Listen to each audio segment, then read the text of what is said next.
L'exercice 20, on nous propose d'une part de calculer l'effort F assurant l'équilibre et la réaction d'appui en haut.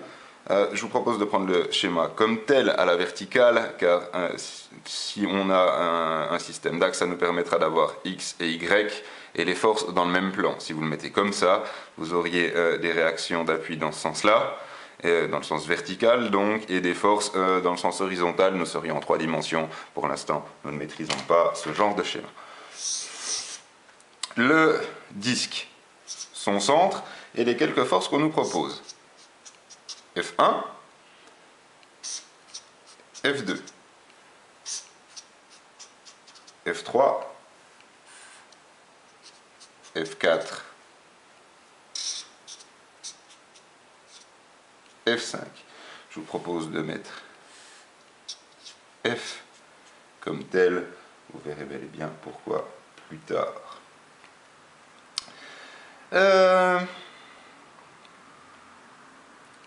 Choisir un axe.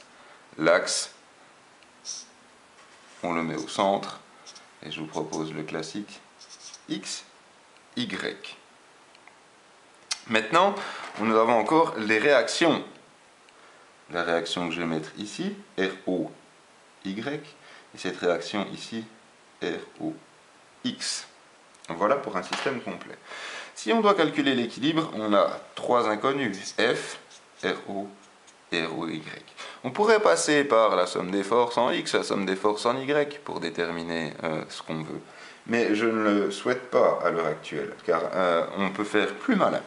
Si je passe par la somme des moments de force en haut est égal à 0, je vais directement éliminer de nouveau 2 forces.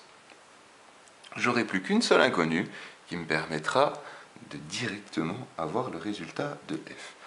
Voyons donc cette somme des moments de force un par un. F1.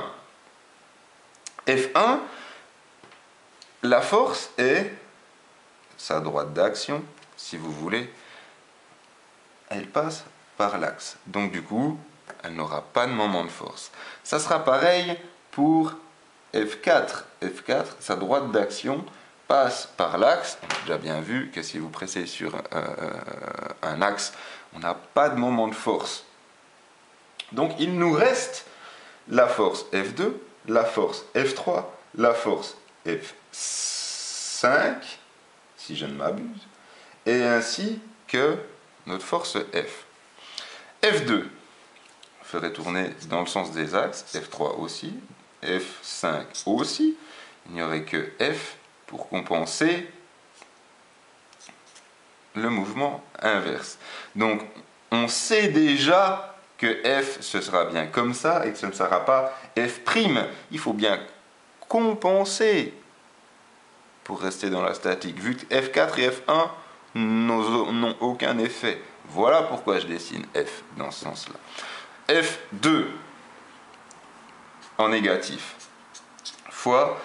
Alors la distance perpendiculaire, elle est presque compliquée à déterminer. Moi je vous propose de garder la distance, le rayon, par contre de prendre cette composante ici. R, il y a R perpendiculaire, on n'a pas d'axe. Alors que vaut F perpendiculaire, pardon.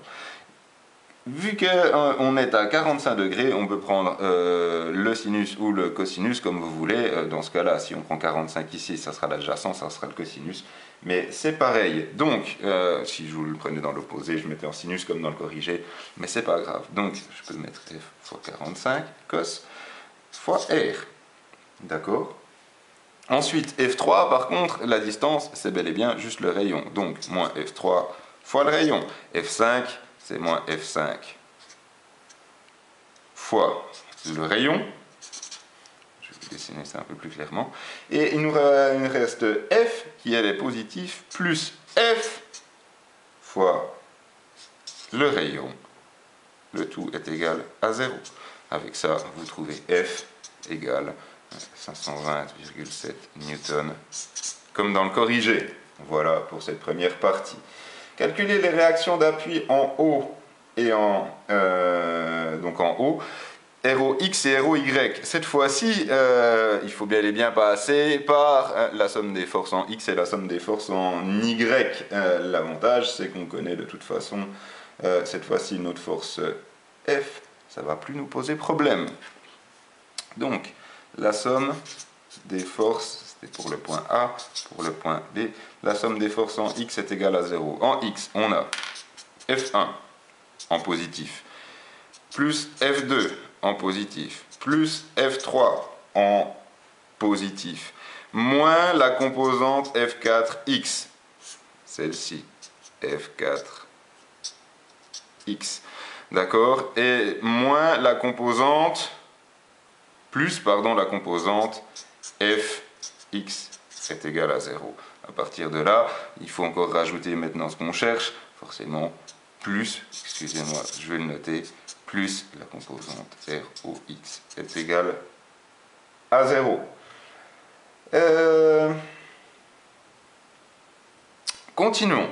La somme des forces en Y est égale à 0. Deuxième système d'équation. En Y, F1, F2, F3, on leur dit au revoir. Il y aura F4Y. Positif, c'est ça.